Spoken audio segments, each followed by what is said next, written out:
আমার নবীর যত মজেজা আছে সবগুলি মজেজা গাউসুল আজম হযরতে বড় পীর আব্দুল কাদের জিলানী হুজুরের জানা আছে। জবান খুলে পড়ে নেই সুবহানাল্লাহ, একটু মহব্বতে বলি সুবহানাল্লাহ। বলতেছিলাম একজনে কোরআনে হাফেজ, হালালকে হালাল জানে, বন্ধুগণ হারামকে হারাম জানে, হালালের উপরে প্রতিষ্ঠিত ছিল, হারাম থেকে দূরে রয়েছে, হালালের উপরে তদা অনুযায়ী আমল করেছে। এমন একজন কোরআনে হাফেজকে আল্লাহ রাব্বুল আলামিন হাসরের ময়দানে বলবে, তুমি 10 জন ব্যক্তিকে সুপারিশ করে জান্নাতে নিয়ে যাও। সুবহানাল্লাহ। সাহাবায়ে কেরাম জিজ্ঞেস করলেন, ইয়া রাসূলুল্লাহ, নবী গো, আল্লাহর নবী সর্বপ্রথমে সে 10টা টিকিট পাবে যে একজন কোরআনে হাফেজ, যেই হাফেজটা হালালকে হালাল জানে, হারামকে হারাম জানে, হালালের উপরে প্রতিষ্ঠিত ছিল, হারাম থেকে নিজেকে দূরে রেখেছে, এমন একজন কোরআনে হাফেজের জন্য আল্লাহ রাব্বুল আলামিন জান্নাতের মাধ্যমে জান্নাতে যাওয়ার জন্য 10টা জান্নাতি টিকিট দান করবেন। ও ইয়া রাসূলুল্লাহ, ইয়া হাবিবাল্লাহ, নবী গো, আমরা সাহাবা হয়ে আপনার প্রতি ঈমান আনলাম। ইয়া রাসূলুল্লাহ, আপনি বলেন গো, ওই ব্যক্তিটা, ওই কোরআনে হাফেজ সর্বপ্রথম কাকে সুপারিশ করবে? সুবহানাল্লাহ বলেন। সর্বপ্রথম এই কোরআনে হাফেজ কাকে সুপারিশ করবে? আল্লাহর নবী রাহমাতুল লিল আলামিন নবী বলেন, সর্বপ্রথম সে তার মাকে সুপারিশ করে জান্নাতের জন্য নিয়ে যাবে।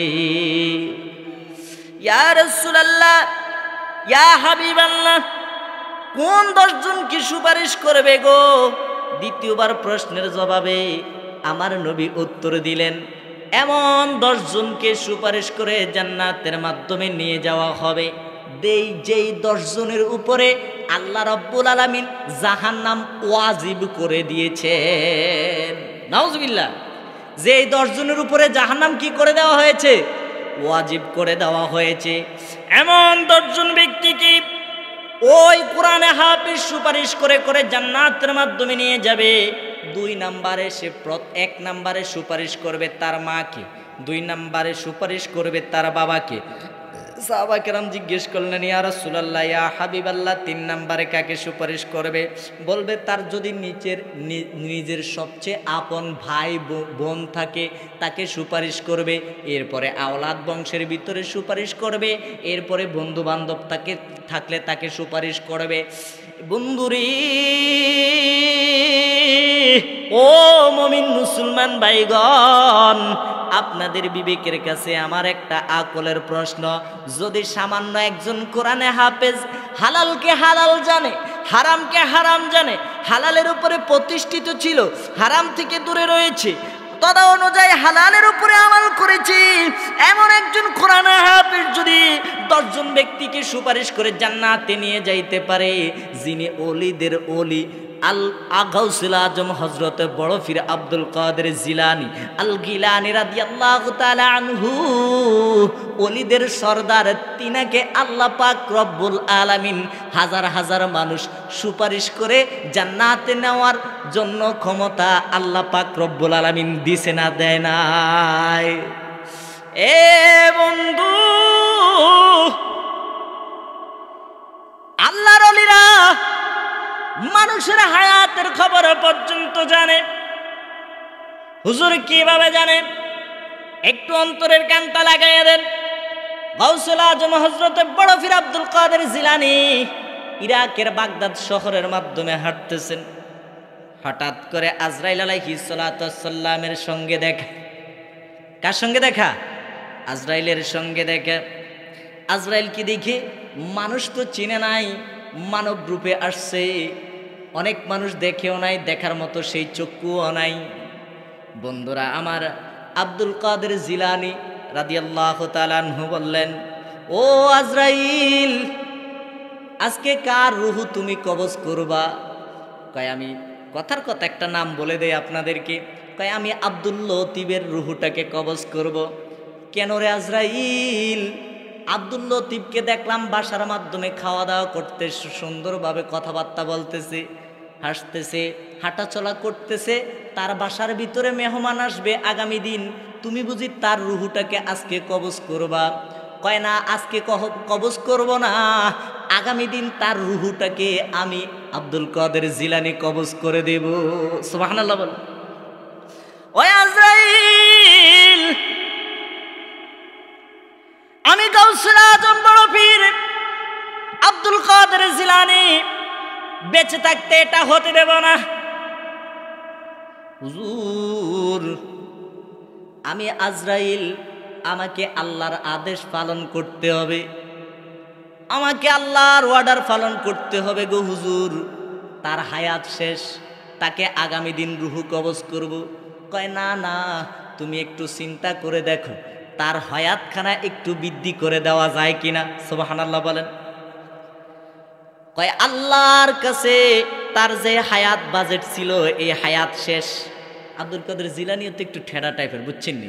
আজরাইলের সাথে তর্ক, তাকে মারতে দেব না। কয় হুজুর বেয়াদবি মাফ করবেন। কয় কিভাবে তার রুহু কবজ করবা?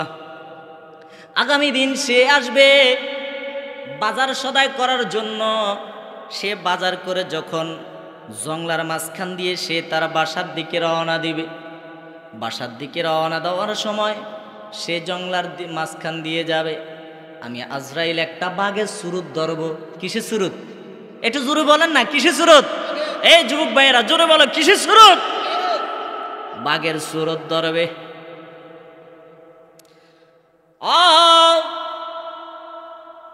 হুজুর বাঘের সুরত ধইরা তার রুহুটাকে আমি আজরাইল কবজ করে দেব। আল্লাহ নির্দোষ, আমি আজরাইল নির্দোষ, বাঘের দোষ হয়ে যাবে। আর তার হায়াত যে শেষ, তার রুহু কবজ হয়ে যাবে। প্রাণী খাইছে, পানির কোনো বিচার নাই, তার খাবার এটাই, বাঘের খাওয়া এটাই, তার রিজিক এটা। এই জন্য আল্লাহ নির্দোষ, আমিও নির্দোষ, বাঘের খাওয়া হয়ে যাবে, তার রুহু কবজ হয়ে যাবে, হায়াতও শেষ। আব্দুল কাদের জিলানী এই কথা শুনিয়া কয় হায় হায় হায় হায়, আব্দুল সালামের জন্য আমার খুব মায়া লাগে। এই ব্যক্তির রুহুটাকে, এই আব্দুল সালামের রুহুটাকে আমি কবজ করতে দেব না। আজরাইল রে, তোর কাছ থেকে যেইভাবে হক আমি তার হায়াত বৃদ্ধি করে দেব। এই কথা বলিয়া বন্ধুরে গাউসুল আজম হযরতে বড় পীর আব্দুল কাদের জিলানী আল গিলানী রাদিয়াল্লাহু তাআলা আনহু তার বাসার মাধ্যমে চলে গেলেন। চলে যাওয়ার পরে কিছু টাকা নিলেন হাতের মাধ্যমে, হাতের মাধ্যমে টাকা লইয়া ওই আব্দুল সালামের বাড়ির মাধ্যমে গেলেন। ঘরের দরজার মাধ্যমে খটখটাইলেন, খটখটায় বললেন, আব্দুল সালামের স্ত্রী বাসায় আছো নাকি? কয় হ আছি। কয় আগামী দিন কি তোমাদের মেহমান আসবে বাসার মাধ্যমে? কয় হ, আমাদের মেহমান আসবে আগামীকালকে। কয় তোমার আব্দুল সালাম স্বামী নাকি আগামী দিন বাজারে যাবে মেহমানদারি করার জন্য, সদাপাতি করবে? কয় হ। আপনি কিভাবে জানেন? কয় কিভাবে জানি গো মা, সেটার দরকার নাই, তোমার স্বামীকে বলো আমার সাথে আসতে, আমি বাজার সদা কইরা তোমার স্বামীর সঙ্গে একসাথে আমি বাড়ির মাধ্যমে আসবো। কয় ঠিক আছে। স্বামীকে ডাকলেন, স্বামীর সঙ্গে দুইজনে উভয় একসাথে বাজারের মাধ্যমে রওনা দিলেন। বাজারের মাধ্যমে যাইয়া রে বাবা, একটা মুরগি ওই আব্দুল সালাম যখন কিনলেন, গাউসুল আজম হযরতে বড় পীর আব্দুল কাদের জিলানী আল গিলানী রাদিয়াল্লাহু তাআলা আনহু একটা মুরগি কিনলেন। আব্দুল সালামের মুরগিটার ওজন হলো 2 কেজি, আর হযরতে বড় পীর আব্দুল কাদের জিলানী আল গিলানী রাদিয়াল্লাহু তাআলা আনহু একটু বড় মুরগি নিলেন, মুরগিটা হলো 3 কেজি। তাইলে একটু বড় মুরগিটা হলো আল্লাহর ওলির হাতে, একটু ছোট মুরগিটা হলো ওই যে আব্দুল সালামের হাতে। বন্ধুরা আমার, বাজার সদা করা শেষ হলো, জংলার মাঝখান দিয়ে রওনা দিলেন দুজন বাড়ির মাধ্যমে। আব্দুল সালামের বাড়ির মাধ্যমে যাওয়ার পথে একটা জংলা পড়ে। কি পড়ে? একটা জংলা পড়ে। জংলার মাঝখান দিয়ে যেই না মাত্র রওনা দিলেন, ও মুরব্বী বাবারা গো, হঠাৎ করে আব্দুল সালামের হাতের মুরগিটা, জেতা মুরগিটা, 2 কেজি ওজনের মুরগিটা টপ করে ছুটে গেল। সুবহানাল্লাহ বলেন। একটা দৌড় দিল মুরগিটা জঙ্গলের দিকে। জঙ্গলের দিকে যখন দৌড় দিল, আব্দুস সালাম যেই না মাত্র মুরগিটাকে আনতে যাবে, ধরতে যাবে, এমন সময় আব্দুস সালামের হাতের মাধ্যমে গাউসুল আজম হযরত বড় পীর আব্দুল কাদের জিলানী রাদিয়াল্লাহু তাআলা আনহু এইভাবে থাপা দিয়া ধরলেন। ওলিদের জীবনী জানতে হবে, তারপরে না আপনি মানুষের সম্মুখে উপস্থাপন করবেন। ওলির জীবনী জানা যে কত দরকার। একজন ওলির জীবনী বলতে বলতে অনেক সময় আলেম ওলামারা ওলিও হয়ে যেতে পারে। জবান খুলে পড়ে নেই সুবহানাল্লাহ। আব্দুস সালামকে এইভাবে বড় পীর আব্দুল কাদের জিলানী রাদিয়াল্লাহু তাআলা আনহু হাত চেপে ধরলেন। যাইও না বাজান, ওই মুরগি জঙ্গলার মাধ্যমে গেছে, চলে যাক। তোমার মুরগিটা হইল মাত্র 2 কেজি, আমি তো একটা লইছি 3 কেজিওয়ালা, আমি তোমারে বেশি ওজনেরটা দিয়া দিলাম। সুবহানাল্লাহ বলো। বেশি ওজনের মুরগিটা যখন আব্দুস সালামের হাতের মাধ্যমে দিয়া দিলেন, ওই বেশি ওজনের মুরগিটা পাইয়া আব্দুস সালাম অত্যন্ত খুশি হইয়া বাড়ির মাধ্যমে গেলেন। বাড়ির মাধ্যমে যাওয়ার পরে বিবি জিজ্ঞেস করে, স্বামী গো, টাকা দিলাম 2 কেজি ওজনের মুরগি কেনার জন্য, আপনি দেখি 3 কেজি ওজনের একটা মুরগি নিয়ে আনছেন, কিভাবে টাকাটা মিলাইলেন? কয় এই ঘটনা, এইভাবে আমি মুরগিটা পেয়েছি। জবান খুলে পড়ে নেই সুবহানাল্লাহ। কয় তাই নাকি? কয় হ, ঠিক আছে। এমনিভাবে মেহমানদারি করলো, সব কিছু সারলো। পরের দিন রাত্রে যখন স্বামী স্ত্রী, বিবি আর স্বামী এক বেডের মাধ্যমে ঘুমাইলেন, বিবির মনের ভিতরে একটু লোভ আসলো। বিবি কয়, স্বামী গো স্বামী, আপনার মুরগিটা ওই জঙ্গলার মাঝখানে যে ছুটছে, কোন জায়গায় গেছে আপনার মনে আসেনি? কয় মনে আছে। এমন জায়গায় আছে আমি আর তুমি যদি এখন যাই, সাথে সাথে তাকে ধরতে পারবো। সুবহানাল্লাহ বলেন।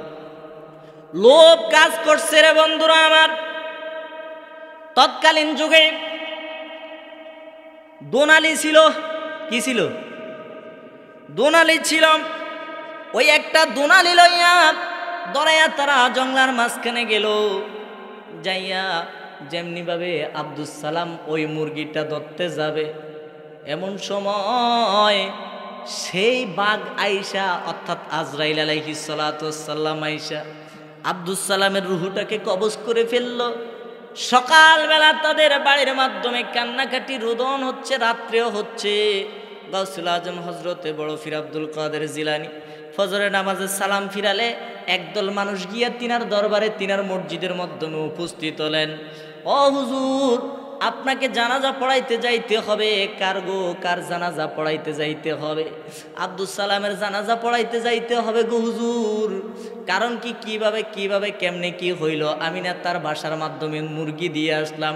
কয় এমনে আব্দুস সালাম জঙ্গলার মাঝখানে গিয়েছে, যাওয়ার পরে বাঘে তাকে বক্ষণ কইরা এরপরে তার রুহুটাকে কবজ করেছে। জবান খুলে পড়ে নে সুবহানাল্লাহ। বন্ধুরে, লোভে পাপে কি মৃত্যু হয়? আজকে দেখেন এই ইসরায়েলের মাধ্যমে যতগুলি মানুষ আছে, এত নিষ্ঠুর, অত্যন্ত নিষ্ঠুর। তাদের হাত থেকে আমার ফিলিস্তিনি মুমিন মুসলমান ভাইরা তো রেহাই নাই। শুধু তাই না রে বাবা, ছোট্ট ছোট্ট মাসুম বাচ্চাদেরকেও তারা জিন্দা মাটি চাপা দিচ্ছে। আইয়ামে জাহিলিয়ার যুগকে হারাইয়া ফেলছে। কোনো মুমিন মুসলমান ভাইয়েরা হাত কেটে দিচ্ছে তারা, কোনো নরনারী মুসলমানের পা কেটে দিচ্ছে, আবার কাউকে বোমার সাথে দুলের সাথে করে দিচ্ছে গো বাবা। মুমিন মুসলমান ভাইগণ, শতকরা 90% মুসলমানের দেশ বাংলাদেশ। এই দেশের ভিতরে হিন্দু মুসলমান 12 জাতি আমরা গলায় কোলাকুলি কইরা চলি। আপনি কিন্তু একটু ফলো করলে দেখবেন মুসলমানের আচার আচরণ আর বিধর্মীদের আচার আচরণ কখনো এক না। একটা মুসলমান ভাই আরেকটা মুসলমান ভাইয়ের দোকান থেকে সদা করে না, কয় ইহুদির মিষ্টি ব্যবহার। ইহুদির কি ব্যবহার? মিষ্টি ব্যবহার। গতকালকে একটা ভিডিও দেখলাম, ওই নেতানিয়াহুর একটা লোক সৌদি আরবের বাদশাকে সালাম দিচ্ছে, সালাম আলাইকুম, সালাম আলাইকুম ইয়া শেখ, আপনাদেরকে একটা সুন্দর রাষ্ট্র আমরা দান করতেছি, সালাম আলাইকুম, হ্যাঁ সুন্দর রাষ্ট্র দান করতেছি। যখনই মাত্র ফিলিস্তিনের মুমিন মুসলমান ভাই সব তারা কদল করে দিয়েছে, এই না মাত্র জাতিসংঘের থেকে টিম গিয়ে হাজারো গাড়ি নিয়ে দিক নির্দেশনা নির্ণয় করে তারপরে সেই ইসরায়েলের ভিতরে সীমানা দিয়ে আসছে যে এতটুকু হলো, এই ফিলিস্তিনের ভিতরে সীমানা দিয়ে আসছে এতটুকু হলো ইসরায়েলের দখলে থাকবে। নাউজুবিল্লাহ বলেন। আর সাথে সাথে জেতারে কইছে যে সালাম আলাইকুম, এই সালাম আলাইকুম ফলারে ফোন দিয়া কইছে, 1 ঘন্টা পরে আবার ফোন দিয়া কইছে কোনো বাড়াবাড়ি করবি তোর বাগেডার ফাড়াই ফেলাইম। একটু আগে না কইছে সালাম আলাইকুম, আবার 1 সেকেন্ডও যায় নাই তাই ফল্টি লইয়া কইছে তোরে একদম ফাড়াই ফেলামো, তোরে আউট করাই দিব, একদম বোল্ড করাই দিব, বন্দি তোরে ধূলিসাৎ করে ফেলবো। তাইলে ইহুদিরা আপনার সাথে, বিধর্মীরা নাসারারা আপনার সাথে মিষ্টি ব্যবহার করবে কখন? যতক্ষণ পর্যন্ত তার স্বার্থ হাসিল না হবে। তার স্বার্থ হাসিল হয়ে গেলে 1 বিন্দু মাত্র আপনাকে চিনবে। এই জন্য কবি বলেছে, লালন বলেছে, সত্য কথায় কেউ নাই রাজি, সবাই বলে না না না না, জাদ গেল বলে দুনিয়া আজব কারখানা, আসবার কাহালে কি জাত ছিলে, এসে তুমি কি জাত নিলে, আসবার কাহালে কি জাত ছিলে, এসে তুমি কি জাত নিলে, কি জাত হবে যাবার কালে, সে কথা ভেবে বলো না, জাদ গেল বলে।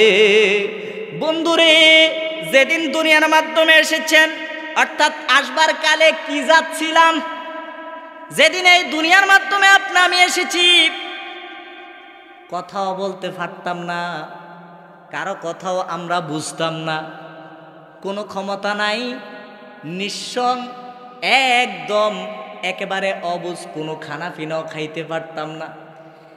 এসে তুমি কি জাত নিলে, যখন দুনিয়ার মাধ্যমে আমরা আসছি আস্তে আস্তে বড় হলাম, 15 বছর 20 বছর 30 বছর হয়ে গেল, শক্তি হলো দেহের মাধ্যমে, আমার কথা সবাই বুঝে, আমি সবার কথা বুঝি, ঠিক না ভাই ঠিক? এই সময় আমি রমরমা অবস্থা, খামখাম অবস্থা, কাকে ধরবো, কাকে মারবো, কাকে কি করব, খাবো। এরপরে লালন বলেছে, কি জাত হবে যাবার কালে, কি জাত হবে যাবার কালে, সে কথা ভেবে বলো না, জাদ গেল বলে। কি জাত হবে আপনার যাবার কালে? বৃদ্ধকালে আপনি কি অসুস্থ হয়ে মারা যান, নাকি মানুষ আপনাকে খুন করে, নাকি আপনি গুম হয়ে যান, নাকি আপনি ইহুদি হয়ে মারা যান, নাকি মুসলমান অবস্থায় ইমানদার হিসেবে মারা যান, কোথায়, কিভাবে, কখন, কোন সেক্টরে আপনি মারা যাবেন আপনি কি বলতে পারবেন?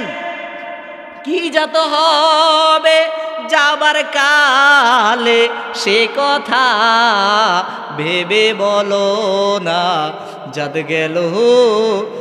গেল বলে। কামার মুসি কুমার জন্ডাল একই রঙে হয় সমাহার, কামার মুসি কুমার জন্ডাল একই রঙে হয় সমাহার, একই ঘাটে পায় গো খানি, একই ঘাটে খায় গো পানি, জমে তো কাউ কে ছাড়ে না, জাদ গেল বলে। যে কামার তার আজরাইল যে রুহু কবজ করবে, যে আজরাইলে, যে কুমার তার রুহু সে আজরাইলে কবজ করবে, যে কুমার তার রুহু যে আজরাইল কবজ করবে, যে মুসি যে জন্ডাল তার রুহু ওই আজরাইলে কবজ করবে, কিন্তু যে 10 তলায় তার রুহু যে আজরাইল আলাইহিস সালাতু ওয়াস সালাম কবজ করবে। যে ফকির তার রুহু সেই আজরাইল আলাইহিস সালাতু ওয়াস সালাম কবজ করবে। বন্ধুরে, আমরা এই কথা বেরেনের থেকে সরাই দিছি বিদায় আমাদের দ্বারা কত গুনাহের কাজ হয়। কথা কোন ঠিকটা বেটি? বাবারে, আপনি যখন মুসলমান দুনিয়ার মাধ্যমে এসেছেন, আপনি আল্লাহর প্রতি ঈমান আনবেন, নবীর প্রতি ঈমান আনবেন, 5 ওয়াক্ত নামাজ আদায় করবেন, হক কথা বলবেন, সৎ পথে চলবেন। আল্লাহ রাসূল পাক সাল্লাল্লাহু আলাইহি ওয়াসাল্লাম বলেছেন, ইন্নাস সালাতা তানহা আনিল ফাহশাই ওয়াল মুনকার, নিশ্চয় সালাত বিরত রাখে সমস্ত খারাপ কাজ কর্ম থেকে। যে সালাত আদায় করে না তার দ্বারা মিথ্যা বলা সহজ, যে সালাত কায়েম করে না তার দ্বারা গুনাহের কাজ করা সহজ। যে সালাত আদায় করে না সে ঢিলা কুলুফও করে না, যে নামাজ আদায় করে না সে অন্যের হক আদায় করে না। আবার এখন আরেকটা প্রশ্ন দাঁড়াইয়া যাইব, হুজুর এমন কিছু মানুষ আছে গো হুজুর, দেখি নামাজও পড়ে আবার সুদও খায়, নামাজও পড়ে আবার মিথ্যা কথাও কয়, নামাজও পড়ে ফরের লাইলও কাইটটা দেয়, নামাজও পড়ে আবার ব্যবসায় ওজনে কম দেয়, নামাজও পড়ে আমাদের ক্ষতিও করে, দাড়ি রাখছে, বন্ডামি লুচ্চামি উল্টা পাল্টা গীবত কোনো কিছুই ছাড়ে না। আছে না নাই? বন্ধুরে, এর নামে আল্লাহ রাসূল পাক সাল্লাল্লাহু আলাইহি ওয়াসাল্লাম বলেছেন তার নামাজটা কবুল হয় নাই। তার নামাজটা কি হয় নাই? কবুল হয় নাই।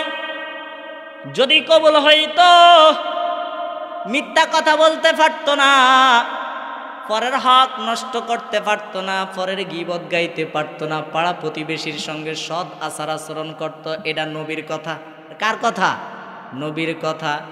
এই জন্য আপনি নামাজ যখন পড়বেন, নামাজ পড়ার সঙ্গে সঙ্গে আপনার পিছনে কিন্তু দুষ্ট শয়তান লাইগা যাইব।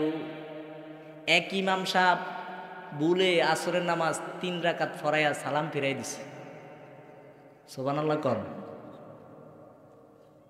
3 রাকাত পড়ায় সালাম ফিরাইছে। হুজুরের মনে মনে হয়ে গেছে, আয় হেরে আজকে তো আমি 3 রাকাত পড়ায় সালাম ফিরাইলাম ভুলে।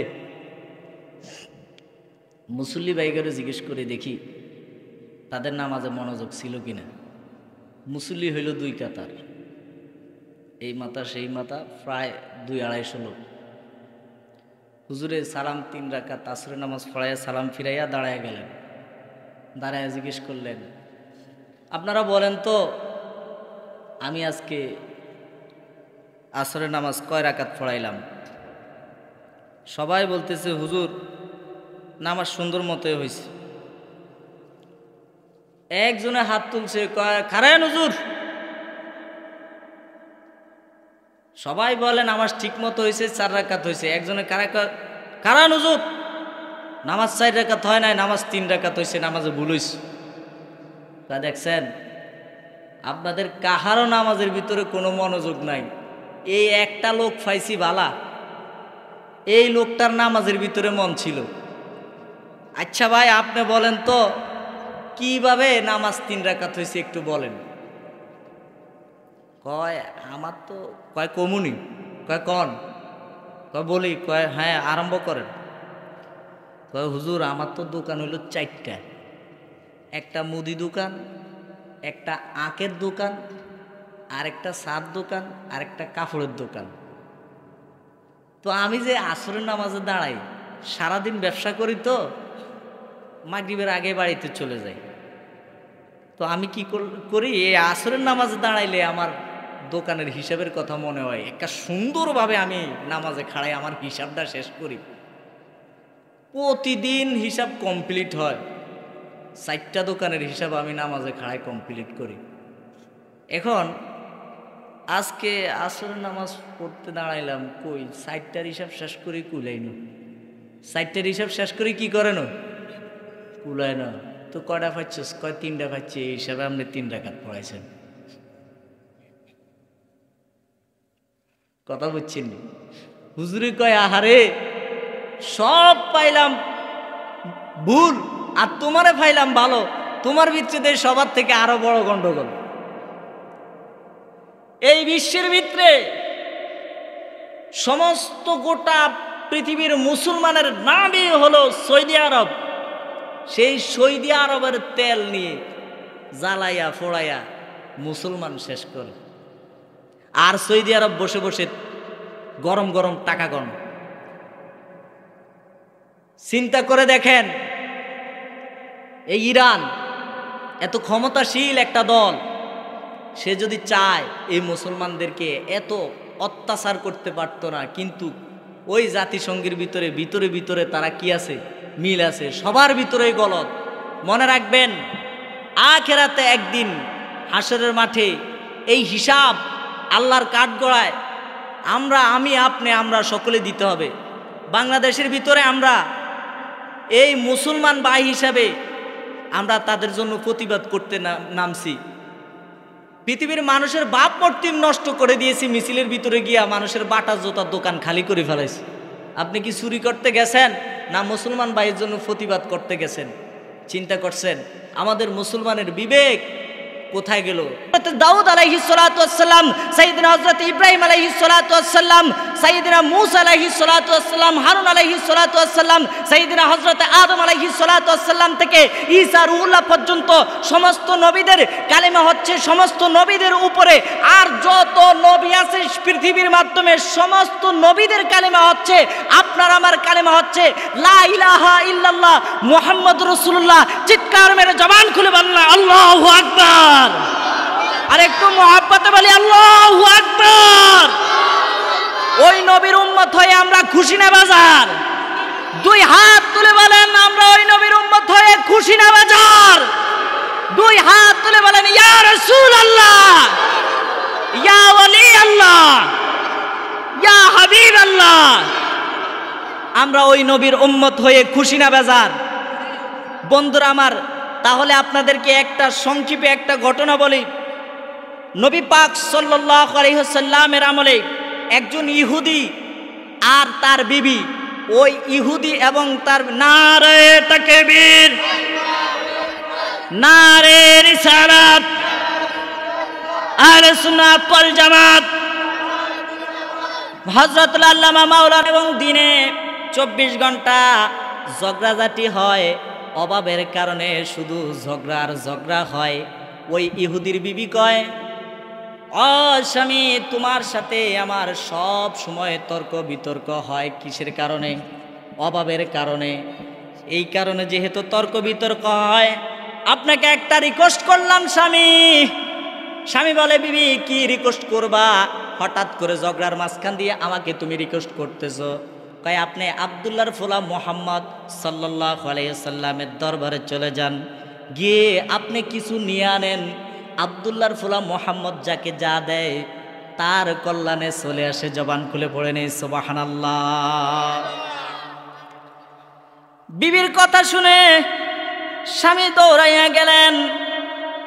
আমার নবী, আপনার নবী, দুজাহানের বাদশা নবী, নূরে মুজাসসাম নবী, রাহমাতুল্লিল আলামিন নবীর দরবারে গেলেন। যায়া দেখে সিরিয়াল ধরে দাঁড়াইয়া রইলেন। তারপরে বললেন, সিরিয়াল যখন শেষ হলো, আল্লাহ রাসূল পাক সাল্লাল্লাহু আলাইহি ওয়াসাল্লাম জিজ্ঞেস করলেন, কি ব্যাপার, কি জন্য এসেছো?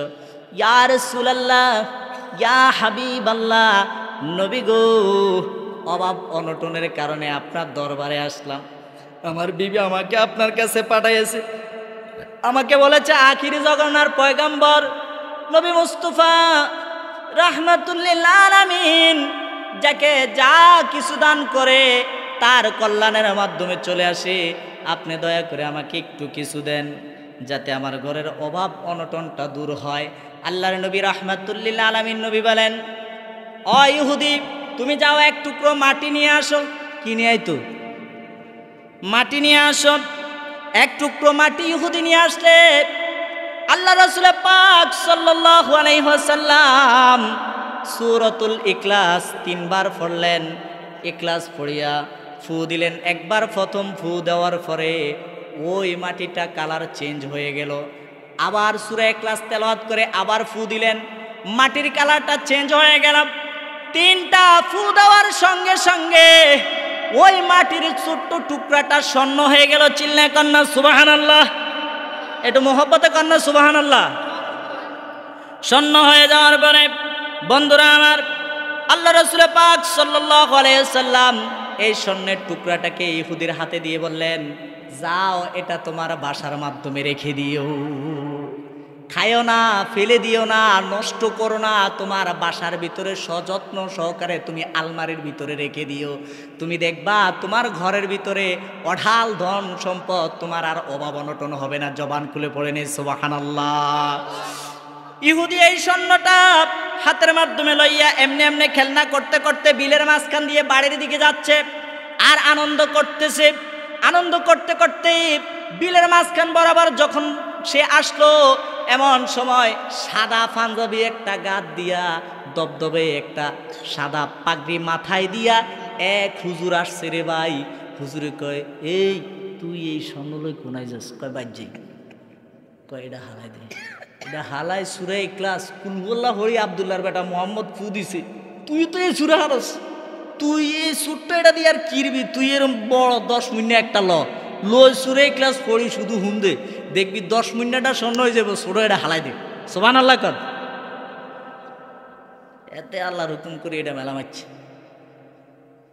এক কারবিলের মাছ কেন এমন জায়গা থালাইছে, দ্বিতীয়বার আবার পাওয়ানোর কোনো সুযোগ। এখন বড় একটা নিলেন ইহুদি, অনেক বড় দেখি নিলেন। কুল হুয়াল্লাহু আহাদ, আল্লাহ স্বর্ণ হইব নি? হ্যাঁ, কুল হুয়াল্লাহু আহাদ, কুল হুয়াল্লাহু আহাদ। এই 10 মণ মাটি তো আর স্বর্ণ হয় না রে বাবা। এখন আগেরটাও ফেলে দিল, এটাও স্বর্ণ হয় না, ওটাও হাতছাড়া হইল। লোভের কারণে। কিসের কারণে? লোভের কারণে। বাড়ির মাধ্যমে কান্নাকাটি করতে করতে গেলেন, ঘরের দরজা খটখটাইলেন। বিবিরে কয়, বিবি দরজা খোলো। কয় দরজা খুলবো। নবী পাক সাল্লাল্লাহু আলাইহি সাল্লাম কিছু দিছিনি? কয় দিছে। দেন কইলে তো বিপদ। তুমি গেছনি? গেছি। আনছুনি? আনছি। ঘরের দরজা খোলানোর পরে কয় কি দিছে দাও। কয় এই ঘটনা। ঘটনা কওনের পরে মায়ের আরম্ভ।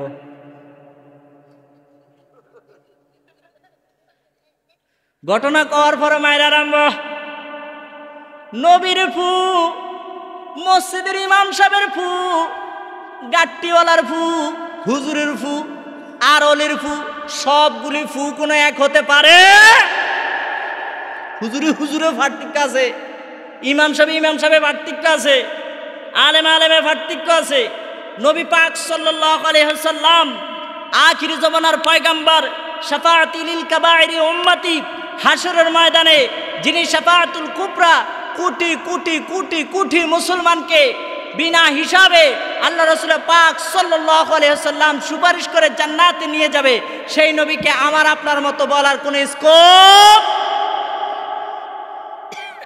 জিবরাইল আলাইহিস সালাতু ওয়াস সালাম মোহিনী আসলেন, ইয়া রাসূলুল্লাহ, ইয়া হাবিবাল্লাহ, নবী গো, আপনার 70,000 উম্মতকে আল্লাহ রাব্বুল আলামিন বিনা হিসাবে জান্নাত দান করবে। জবান খুলে পড়ে নেন সুবহানাল্লাহ।